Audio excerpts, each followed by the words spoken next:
Hello, Culture Matters podcast. Today is an exciting day. Before I introduce our guest, here is a quote picked just for this episode. Unless commitment is made, there are only promises and hopes, but no plans. Peter Drucker. Our dear friend of the Culture Matters podcast is back to grace us with their presence. The one, the only, John Duffin, founder of Duffin Media. Your message. Did I just say Duffin? It's not Duffin Media. Duffin Media. Yeah. Absolutely. Okay. I'm having a little Duffin mini Media and stroke. Duffin Coaching. You're doing I just amazing. second guessed myself. I think because of my love for you, I wanted to make sure it was perfect. It is I'll perfect. just second guess the intro, but I'll tell you this. Your message received is a program that if you're not on it and you're listening to this show, I pity you, because this man he'll give for you, he'll love for you, he'll listen to you even when he maybe doesn't have to. He'll give you advice and he'll care for you. He's a mentor, he's a coach to those that want to speak more and be more and get results, and he's a staple on the show. So thanks for coming back to the Culture Matters podcast. And thanks for putting up with me over the years. Oh my This is God, gonna be brother. fun. It is going to be fun. Brother, first off, thank you for that. You get me all choked up. You get started with all getting mushy and weird for me. So if that was the intention, you nailed it. And I greatly appreciate it. By the way, I can't believe this is number 7 in the collection. It's crazy. Pleasures. I didn't know that I had 7 modules of things to even say. So the fact is that you're able to draw it out of me speaks volumes of you. And so I'm thrilled. You know what I mean? I love you to death. And it's that you make everything for me entertaining, enlightening, and fun. And I think it's a hell of a combination. So it's great to be here, man. Thank you. Thank you. In the spirit of returning, what do you think is what's happening? In the sense, what are we as consumers of these podcasts?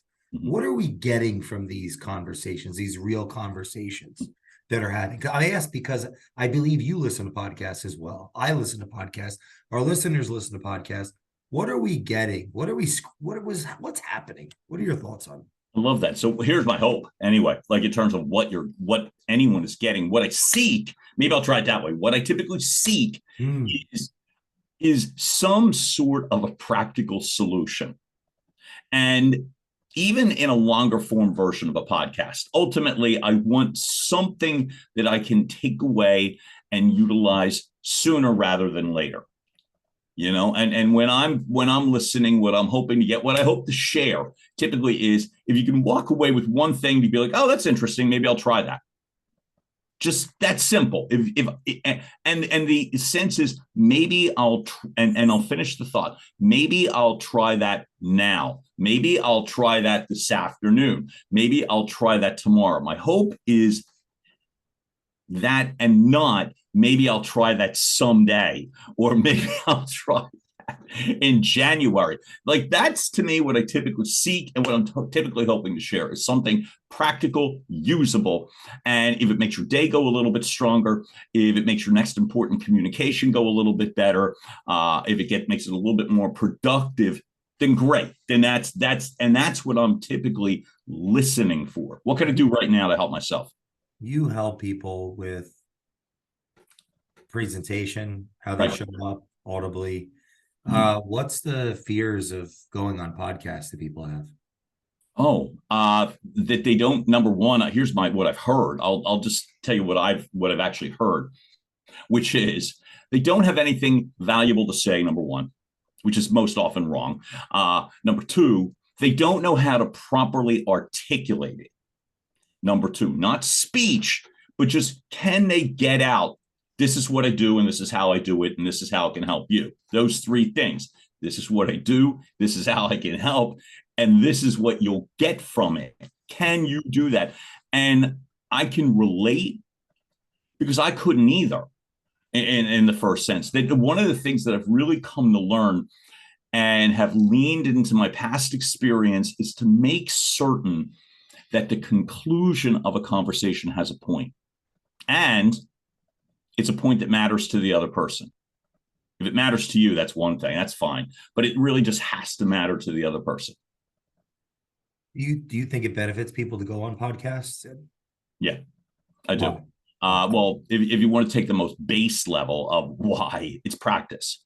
It's articulation practice, right? So if the podcast is Joe Rogan and it's 2.5 hours long, that's great. And so you'll get everything out. You know what I mean? Your life story, everything will go out. But I'm a bigger believer, and that's perfect. Perfect. You get the visibility, you get the audience, you get people hearing you. But what I would say is a lot of my thought is I'll speak for me and the people that are just not able to focus for 2.5 hours. Can you tighten up the message? Can you get it there faster? Can you, in essence, land the plane so that it's not all build up where I get bored and tune out? And what I've tried to do now is when I, you know what I mean, when you ask, is it beneficial to be on a podcast? To anyone who is trying to be on a podcast that gets invited, challenge yourself. Literally challenge yourself. Can you get those 3 sentences out? If you can get the 3 sentences out, everything else can either be an example or just listen to the person and let the conversation go. What I do, how I do it, and here's how it can help you. Yeah, what you got, same thing. So if I say what I do is cultural advisory, how I do it is I spend time with the CEO to figure out what's wrong so we can work on it together. And the outcome is better retention, more productivity, more purpose, more profit. Is that kind of where I feel like very much where I could have done a better job, but no, but you did a great job with no notice. You're coaching me. This is very helpful. Right? Awesome. Let's do it live. I, honest to God, couldn't do that in the beginning. In fact, I still can't do it. I just want to say. I think you just did. I don't feel like I could do it. I'm very insecure about articulating. Hello, why am I doing all these interviews? Mm-hmm. You know, yeah. I just have to listen and ask questions and yeah, but you're in it. See, this is if anyone who has been a fan. Well, you're starting to molt me. Well, likewise. And I mean likewise, because that's the beautiful part of a mutual conversation. None of these should ever be one-sided. It's not a duel. It's not a competitive sport. Pencils out. Yeah. I'll get right. You know, that's what comes to mind. Fishing for one. All right. Then I need something big and fancy. Hold on. There you go. There's my fancy solid gold. But what it is, it's just this ability. You get the chance to articulate. And my thought is, you never know when it's coming. You know, like for me, I was in a field where, and thank God this relates to the present tense. I tend to tell examples that I know are still relevant in 2023. But where I first started getting the experience was when I was in broadcast digital ad sales and management. And there was a time back in the day, and I don't see us ever going back to this, where it was understood that the presenter, the one that was going to have like the proposal conversation or the get to know the client presentation or whatever you were calling it, had an unlimited amount of time to present their wares. Now, I'm not talking days, but what I mean is there was this understanding. I could still remember like being in a client meeting and it was like, okay, so tell me. And they got all comfortable and they were expecting like a 2-hour show. And then what has changed, which obviously I should, but it's senses, you talk about retention with companies. I'm talking about retention in your mind of what you're going to be able to practically retain in a situation. And my thought is these communications are an invitation to hear more, learn more, extrapolate more, right? So when I talk about like for me, what I do is I help people optimize their communications by leveraging their voice. How does that work? I am using a foundation of my presentation ability from over 25 years, plus these last 4 years doing speeches, voice narration, and pulling all of that together so that when you're in a room, you're able to articulate exactly why you're there and how that helps someone. And what that does is it gives someone the confidence to know that there is some sort of a structure that they can lean on in terms of conveying their message, so that their message, and here's the cliche, their message is received. And that's what you want, is you want it received clearly. The only questions you hope in a perfect world, in a perfect world, doesn't happen all the time, but what I'm saying, in a perfect world, the only question you really want is, tell me more, and how does that relate to me?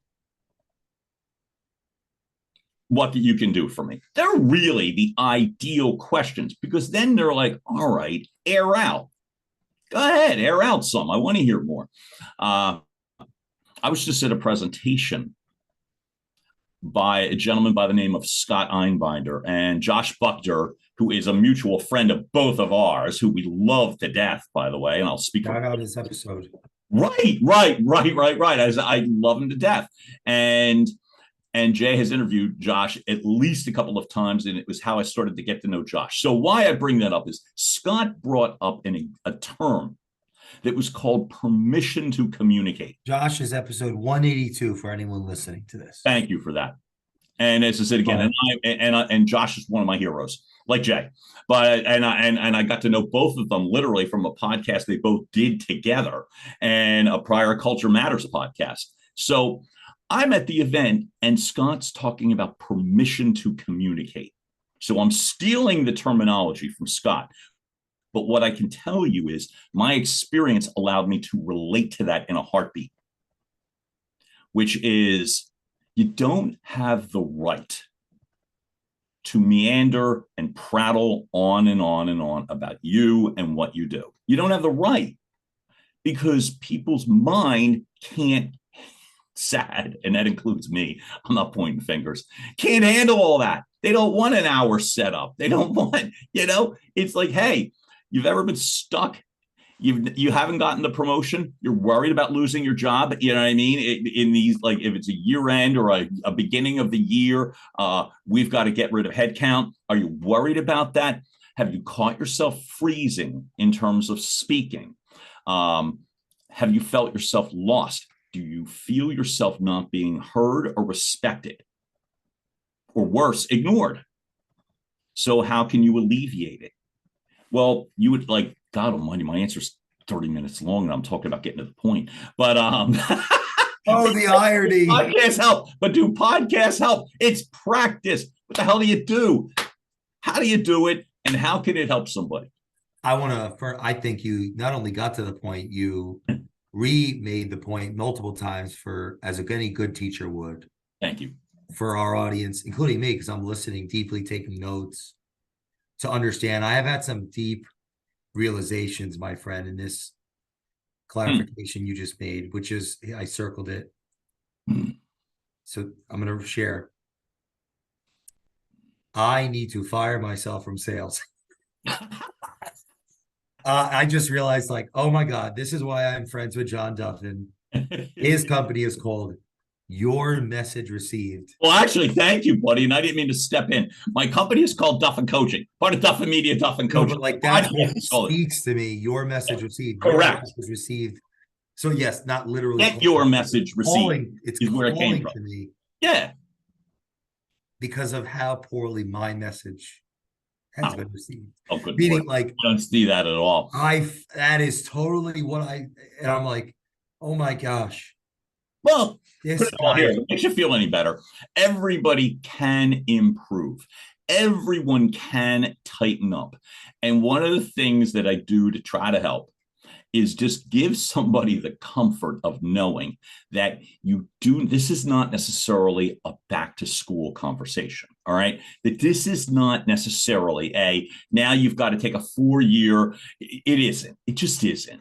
Your experience is there for a reason. The good, the bad, the shaky, the lousy, whether it's lousy podcast interview that I've done, or whatever the case may be. It's experience that you get to utilize, and then at that point, it's like, so how can you tweak it? How can you improve upon it? I'm stronger, I believe, in situational tactics. It doesn't mean I don't prepare. Doesn't mean the old flying by the seat of my pants. It's not that. Um, I know the value of preparing, and I've always done that. What I do though is it's when you do that, when you've killed yourself trying to understand the content and understand where you're going. What I'm trying to do for somebody is remind them, don't memorize presentations. Please, God, don't memorize presentations. Please, God, don't memorize scripts if you're talking to people on the phone. But know the whole story. Why not? Know every bit of the story. Don't worry about the singular words, because it's an invitation to get tripped up. What do you mean? Not a word. So I'll give you an example. First time I got the chance to speak in front of a literal speaking opportunity. This happened maybe a year and a half ago, right? And back to Josh Buckner, who hired me for an opportunity, and it was great. So I was in the beginning, I knew what I wanted to say. I was prepared. I had been prepared weeks ago. We had been having conversations back and forth in regards to, am I heading in the right direction? Should I move this, shift that? So I knew exactly, and I was prepared. I get there the day of, and then some game day nerves start to kick in, which has happened to me almost every presentation I've ever had. And I don't sweat it, but it occurred, right? So it's there, and it's like, okay, here we go. And I'm getting uncomfortable. And I'm trying now to be like, okay, don't forget in my mind, don't forget. And then they're like, hey, we've got Josh and his partner, Beth, who I'm also a massive fan of. Hey, we've got index cards. Great. So I start writing on the index cards in like some Sharpie or whatever, right? Here's the problem. So I'm like smearing the cards because it's a Sharpie. Now I have black Sharpie all over my hand, and the cards are starting to like just look like blurs. And so what did I do? Ditch the cards. Just ditched them. I just put them behind. I didn't have anything. So maybe I'm given the impression that I'm just winging it, speaking from the heart, improving. Well, I'm not. I'm not at all. And this is what I say to people in the coaching: know the whole damn story. No, if you got a script, know the whole deal. Why are you saying this line? Why are you saying that line? Why are you saying this? Why are you saying that? Why will it matter to them? Because then if you forget a word, who cares? You don't sound like a robot. It doesn't sound like AI, and it doesn't sound like, now I want you to buy this, and now I need that. It's you. It's your best version of you. And so that presentation that I delivered that night went great. I know, because people told me. And you know what I mean? And it was like, that was the clearest indication. I could look in people's faces. I could speak with them afterwards. I asked for feedback and got it.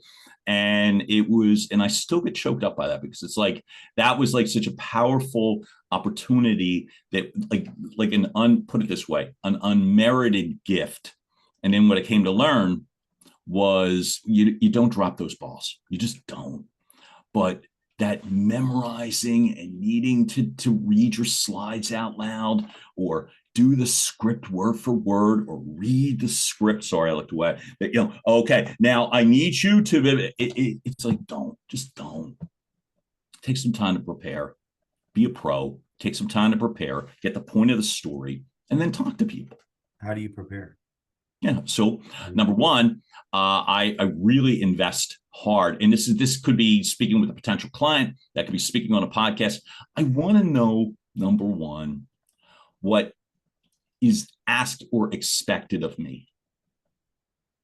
Number one, I want to reconfirm that repeatedly. Number two, has anything changed? Has anything changed? I'm ready to cover this when I'm sending communications back to either the client, the corporate organization, whatever the case may be, whoever I'm speaking with. If I'm speaking to a potential corporation, which I've done, and I've done like in-house meetings, right? And that's a series of communications. Where would you like me to head? Okay, great. And how would you like that to go? And how do you see this? How long would you like me to be there? What would you like to get as an outcome? How would you like it to go when we're all done? Where would you ask them questions? 100%. And then I'm reconfirming before the day of, and then of course reconfirming again. Things change, stuff changes.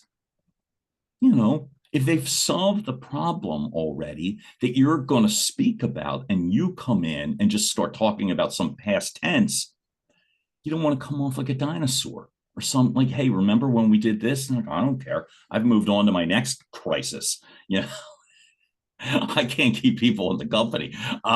You know, they don't like my benefits, so they all quit. And so they get bored and frustrated, you know, and nobody's talking to them. So it's like, that's the sort of thing I want to know, you know, and then you just keep repeating it and then coming back. And if nothing changes, great, then keep rolling, you know. How do I know my story? Mm-hmm. The story. Mm-hmm. Yes. So this is the part that, and it always takes me a moment to be able to answer this question, but here's what I'll say. How do you know the story? It's literally, if you took it like this: facts, data, research from my world. You know, if it's real estate world, your comps and your, you know, past histories and the square foot, whatever. And realize all that's there to do is support the story. It is not there to tell the story. You don't. I remember watching people create stories from research. No, here's the problem. That has no benefit to the person you're speaking to. So, how do you know the story? Understand where the outcome will best benefit the person you're speaking with. What do they want? What do they want as an outcome?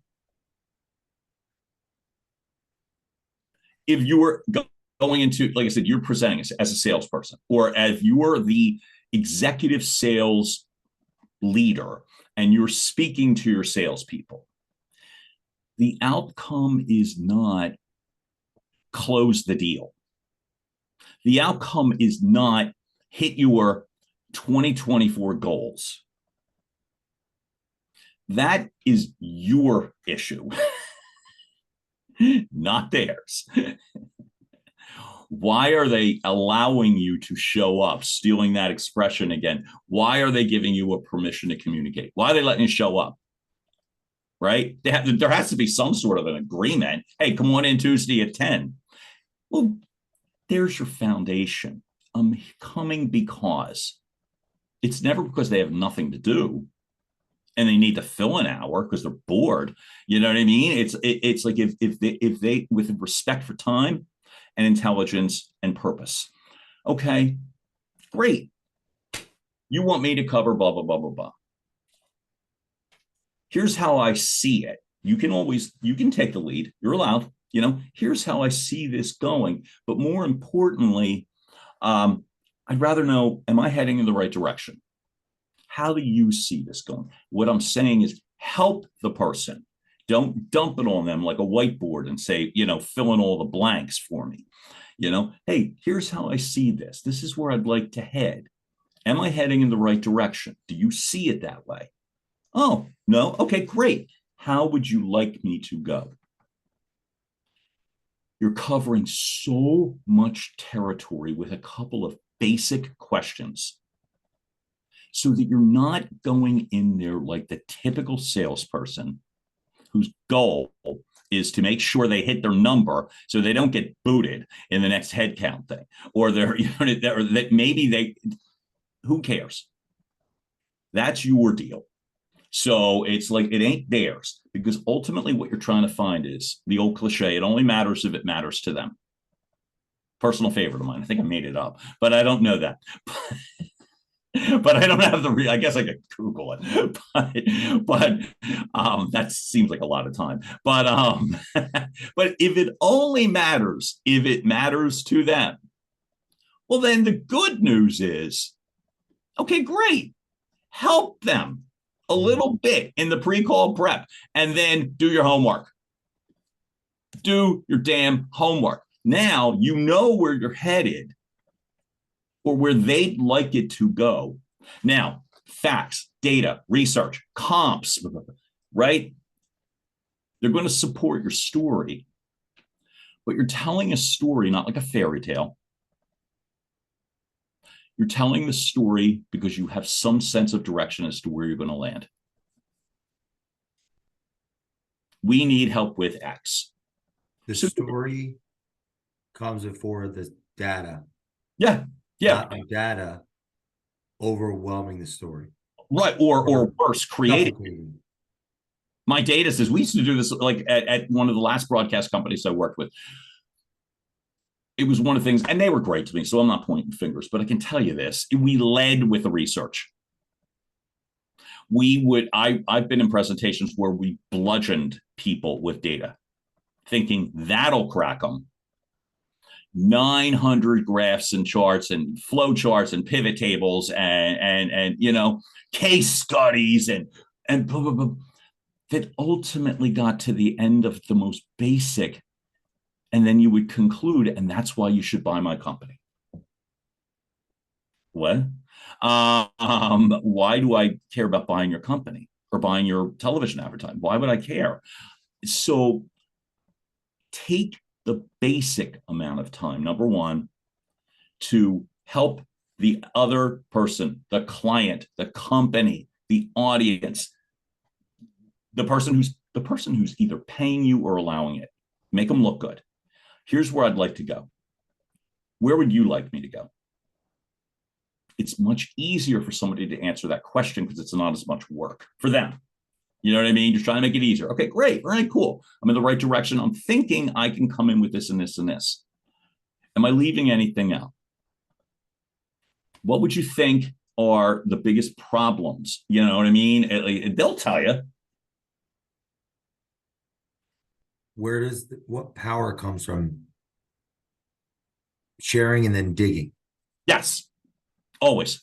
It's a matter of inclusion, and it's also a matter of making their life job problems easier and more manageable. Always.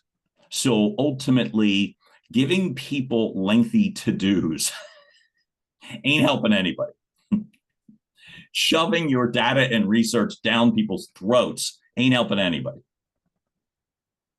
So you say, how should the story go?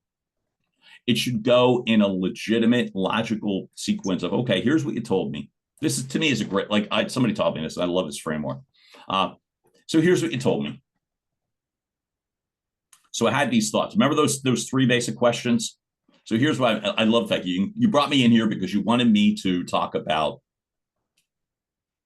employee retention, hiring.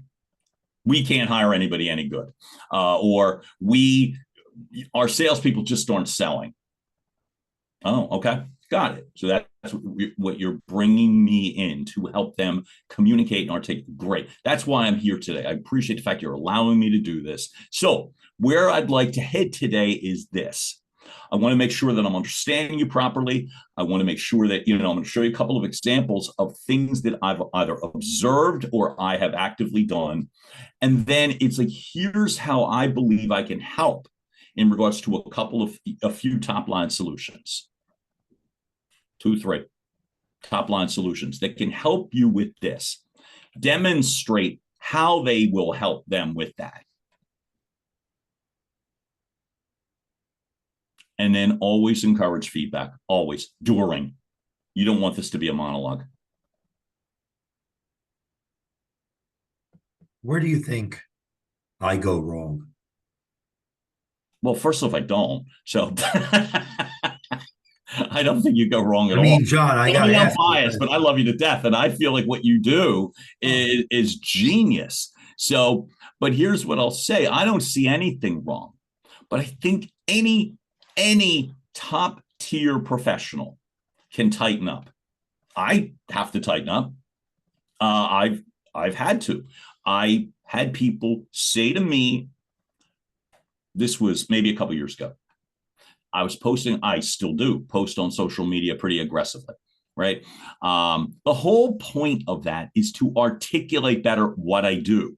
Remember a couple of years ago, somebody saying to me, I love your posts. I You love. do a great job. Oh, you're very kind, and I know that sounded like some gratuitous pat on the back, and I wouldn't thank you, but I wasn't looking for that. Here's what they said. You're great. Your energy's great, and blah blah blah. They look so beautiful. I don't know what you're saying. What? I've just 2 years of this, and I don't know what you're saying.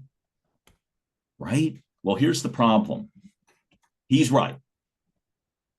They are always right. The oldest cliche, the customer's always right. They are. So if he thought so, I could do like that old school mentality of, oh, he just doesn't get it. That's not my audience. That's not your people. Right? And it's crazy. So what did I do? I invested in coaches. I took the time to learn to have people do what I hate. Give me negative feedback, constructive criticism. I hate it. I'm thin-skinned.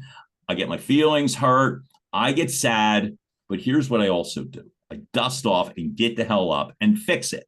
And that's why I'm saying one of the things that I'm grateful for is I don't stay down, and neither should you. So the answer to the question is a better question, I believe, would be, how could you tighten up?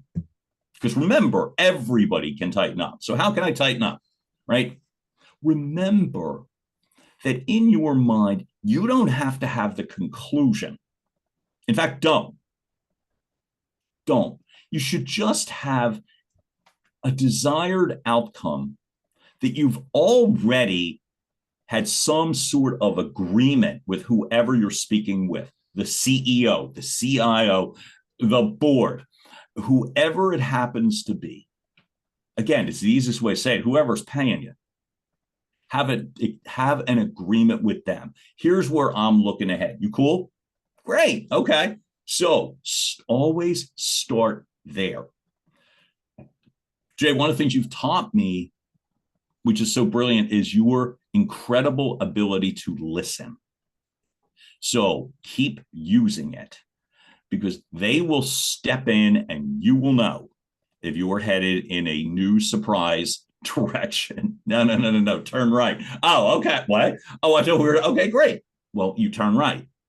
So it's allow them in, but don't bring up heavy new news, right? And then everything that you're then adding. I love the fact you start this with a quote. In fact, I'm going to ask you to repeat the quote, because I loved it when you said it. It was almost like there was an emotional pull as much as a business pull. Tell me. 2 girls, 1 cup. That wasn't the quote. So I'm still maturing. What did they say? Listen, as a gay man, I'm like, no, I'm not talking to. I know. Give me a better one. Here it is. Here it is. I'm so selfish about these interviews. It's just, I feel like that. I just pissed on the carpet, right? All right, tail to sit right. Oh my god, it was such a profound moment. Bad puppy. Yeah, I just had to sabotage myself. Maybe there's a lesson for the audience in that. There's a good one. There's a good one. Loosen up the crowd in a way that when engage somebody. But go. I just thought of, shout out to Michael Lasso, actually, on the show a few times. Yeah, absolutely. He said something about, we work from the heart, we work from the head, but sometimes we can work from the groin. Yeah. He would say that's emotion. That was a groiny move I just made. I got you. That's an emotional thing, which I'm all for. So here's the quote: unless commitment is made, there are only promises and hopes, but no plans. Peter Drucker. Mm-hmm. So here's an interpretation. I love it. There's only promises and hope, but no plans. Anytime you are giving a speech, those are promises and hopes. How do you know it's a speech? It's a one-way communication. Even if the other person isn't speaking, you're trying to have a two-way conversation. promises and hopes. I'm going to lead this country to increased employment, and I'm going to drop the deficit, and then I'm going to, right? And who's waving their hand during, hey, wait a minute? Nobody. And so what happens is people tune out. The plan, here's just a suggestion. When you're speaking, articulating on a stage, in a boardroom, at a conference room table, at a dining room table, if you're a real estate person or whatever, right? The plan should have been at least formulated in part prior to the conversation. I'll give you an extreme example. What if I never met the person before? Okay, here's how you can help. Here's what I do. Here's how I typically do it. Here's how I believe it'll help. Let them talk. But the sooner you can get a collaborative effort, I'm sorry, let me say it better. The sooner you can get a collaborative agreement of any kind, you've built the first important bridge, which then becomes the foundation of the plan. John, yo, this is a masterclass today. This is awesome. This is probably the best one we've done. Shoot, that's saying a lot, man, because you've got to be through some really great conversations, man. You have. Yeah, we're on our 7th episode, and it's amazing. Just better each time. So it's it just makes me think like this is pretty awesome. I love that, and brother, you are. I think one of your best gifts is you always come prepared, and that includes the quote in the very beginning, right? And you consider that preparation. Yes. And here's a good reason why I would say absolutely. Preparation, any preparation is going to be better than none. And here's why I think the quote works really well. You immediately ask the other person, what do you think? Big difference. Then here's what I think. So I said that because blah, blah, blah, blah, blah, blah, blah, blah. And then all of a sudden they're like, well, what about me? You know what I mean? Enough about you. Tell me about me. Exactly. Hey, I'm not done talking about me. Let me right. So you bring up a quote and ask the person immediately, do you have thoughts about it? You don't ask them, do you like it? Or I picked it for you because of blah, blah, blah, blah. Again, there's that first agreement. That's interesting. You know what I mean? So you have an initial agreement literally 1 minute into the show. And then, okay, we got a foundation, right? I do pick the quotes intuitively based on the relationship I have with the person. Love that. Context. Mm-hmm. Always, there is a very personal element to why I'm picking the quote, even if I can't articulate it. You feel it. And I feel like if by any reason, the client, the company, the people, the conference room table, the audience, whatever the case may be, if they don't get it right away, you instantly build a bridge and bring them in. What are your thoughts? Hey, I saw it like this. How do you, does this do anything for you? It's not even a matter of, do I agree or disagree? It's simply a matter of opening a door and allowing someone to express their opinion, right? And I think, again, a foundation. How do you think I could help myself express mine? Express your what? My opinion. Oh, on what? Anything. Mm-hmm. Or like specifically like what? Because at the end, I think the pendulum in some sense has swung so far one side where I can create that inclusion with others. Mm-hmm. How can I give myself permission to explain my own opinion? Yeah. Have some sort of an agreement in advance. So anyone who begins I'll take that back. Anyone, that just sounds a little judgy, but let me try it a little bit differently.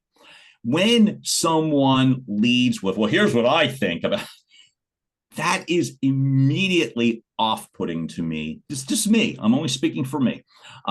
It's immediately off-putting because it feels and sounds challenging.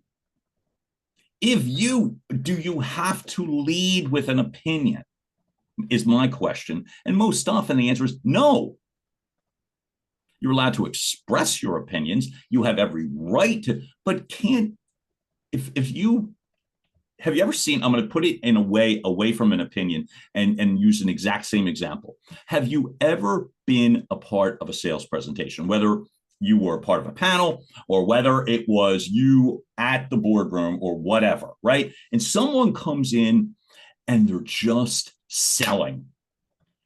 I work with so-and-so and what we do, and we're the number one, I'm going to speak at number one station in regards to reaching X audience, and our shows are this, and blah, blah, blah, blah. That's an opinion. Even if it was right. Here's the problem. No one asked you for it. Right? So I think there needs to be some sense of get to the point of, hey, what do you think about this? Get to that point in a business conversation, whether you are pitching new business, whether you are leveraging additional business, referrals, delivering a presentation. Get to the point of, hey, what do you think? Well, there's your permission to speak. And then you can say whatever in your heart or whatever feels the most true and right to you. And that to me is an authentic conversation, but leading with an opinion. I think I'm number one and our news is the number one news and this is what we do and here's my data and here's all this. And then they ask at the end, do you have any questions? No.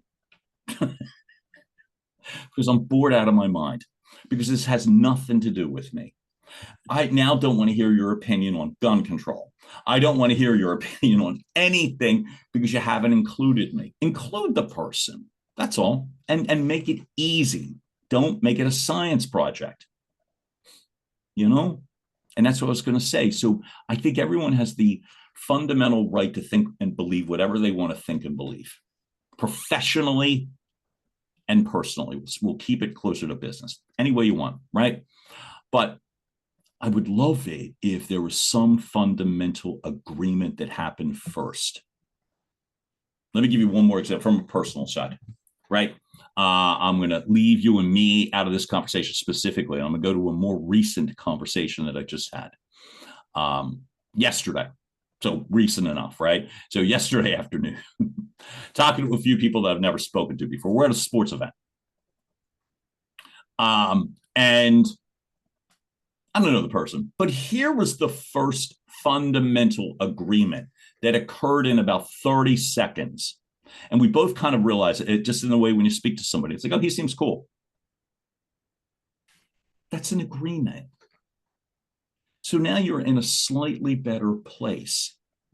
I think what you told in terms of the joke, the example, the two women, one cup, I think was hysterically funny. Pick your spots because not everybody might think it's as funny. You know what I mean? And I am not a classic joke teller, so I don't tell them. I'm told I tell a decent story, but I'll defer that to the people that are hearing me, right? But I'm not a joke teller, so I don't. But what I'm saying is, for my jokes, for anyone listening to this, if you want my jokes on a regular basis, subscribe to my OnlyFans. Here's what happened. See, right? That's my sense of humor. I started laughing, and that's an agreement. So therefore, it's like, okay, I got an agreement here. I can continue. Our audience is looking for my OnlyFans. Just let you sicko. Oh, it's a good one, folks. It's a good one. You have to pay a little extra, but let me tell you, totally worth it. That's hilarious. God, I started making money off this thing finally. I'm still a work in progress on that, so sorry to say. Sorry, John. I once again hijacked. You trouble. Well, listen, folks. I have to be on this episode where I was told in a previous episode, the host and the guest are doing 100 push-ups, and so here's my deal. Good on you. Great. Glad it was the person before me. And I should shout out, for the audience, Greg Russian of Russian Motivation. That was who we did it with. And you could check out the episodes, just look through. He's been on numerous times. And so, in closing, John, right? Bringing this home. Yep. what do you think about me? I'm just kidding. No, please don't answer that. Exactly. It's a There you joke go. There because you that's go. one of the things that, right? It's not about, it's about you. It's inclusion, right? So Always. we speak, how do we include people in our sales process, our customers process? Before, during, and after. That's the easiest way for me to say it. Before, during, and after. You're not coming in blind. You're asking for agreements, permission to continue, permission to go further, permission to tell you more. Hey, I brought this example. Do you want to hear more? I'd love to share more in regards to how it will impact you when we implement this strategy at your company. You know what I mean? That's a second. And then after, even at the end, remind them, look, the best story. Hey, this is where we headed. You know, we headed here because of this basic agreement. And then we did a few examples, and then I didn't want to bludgeon you with research, so I pulled a couple of stories. Obviously, we're prepared enough that we've got all of this when you want to go longer and further, right? And then it's like, okay, and here's what I'm recommending. Here are my recommendations based upon all of that. How do you feel about that? Where should we go? What's the next move here? How do we get this? How do we continue this story in a way that best works for you?